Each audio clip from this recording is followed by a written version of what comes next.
Today's program is brought to you by pennystockprofessor.com. For all the best OTCBB stock picks, sign up at pennystockprofessor.com. Thank you for tuning in to another TBC Daily News Update. I'm Brandon Vincent. And I'm Angelina Soriano. For today's international news, whatever happened to the Great British Tea Room? With the similarities of the High Street, you could be forgiven for thinking they'd all but disappeared. Look beyond the big brand coffee chains and you'll find them alive and kicking. Here are some of the best. First on the list is Betty's Cafe Tea Rooms. Betty's started out in 1919 when Swiss confectioner Frederick Belmont set up shop in England. The company's flagship store in York was inspired by the interior of the Queen Mary cruise liner and is a grand array of burnished oak paneling, floor-to-ceiling windows, and ornate mirrors. Yorkshire specialties such as hot butter piglets, like a thick pancake, and fruit scones. Next is the Willow Tea Rooms in Glasgow. Design fans will love the beautifully restored building, which was designed by the architect Charles Mackintosh in 1904.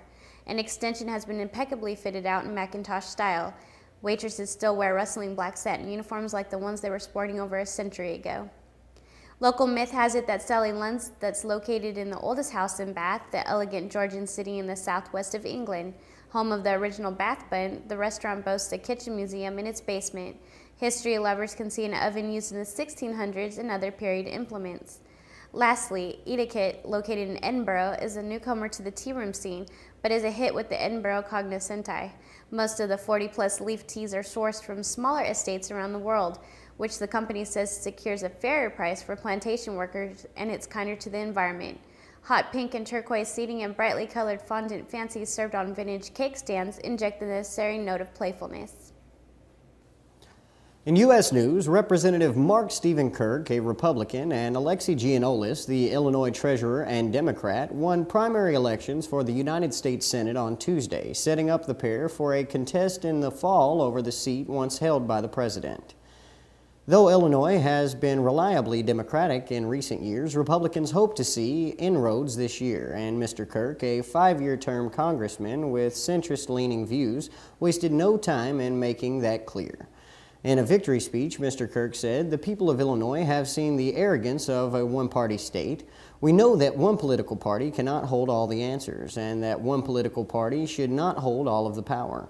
Mr. Giannoulis, who fought off a stronger-than-expected primary challenge from David Hoffman, a former city inspector general who had never sought office, tried to portray Mr. Kirk as entwined with the Washington establishment that he was once out of touch with residents here. With 98% of the votes counted, Mr. Giannoulis received 39% of the vote, Mr. Hoffman with 34%, and the rest going to others. Democrats are eager to keep the seat, not just to shore up the majority in the Senate, but also for the symbolism it carries. Roland Burris, a Democrat who was appointed to fill the seat after Mr. Obama became president, never overcame the controversy that surrounded his appointment and chose not to run.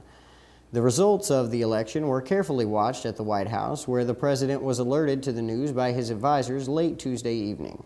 Mr. Obama has pledged to party officials to do what he could to help Mr. Giannoulis keep the seat in the Democratic hands. But aides said the president would not invest his time and efforts in races across the country and would not necessarily devote more attention to his former seat simply for the sake of nostalgia. For today's entertainment news, Lady Gaga, Beyonce, and Michael Jackson don't do small, and so the Grammys were anything but. Sunday's night's really big show averaged an estimated 25 million fans. That's the largest Grammy audience since 2004, back when Album of the Year winner Taylor Swift was unsigned and Justin Timberlake was all about apologizing for Janet Jackson's Super Bowl malfunction. This year, the producers tried a new thing by letting the performances be what they are, over the top, kind of ridiculous and extravagant, almost to the point of absurdity, and probably the best Grammy telecast in the past 5 years. The New York Times judged that the Grammys got lucky with several arena acts with Taylor Swift, Green Day, and Pink. First among the headliners it found was Michael Jackson, who even in death outdid Celine Dion and Jennifer Hudson, and the rest who put their voices along with his 3D-enhanced Earth Song tribute. Rolling Stone was rocked by the night's top winner, Beyonce. In tech news, almost nobody thinks that driving while absorbed in talking or texting on a cell phone is a good idea. Even people who do it know better. But preventing people from doing it may not be easy.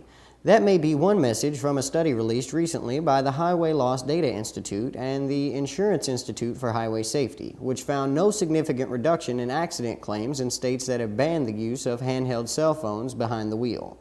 The study is the exact opposite of those studies that confirm what everybody expected or believed that they knew. In New York, for example, the legislature forbid most motorists to use handheld cell phones while driving in November.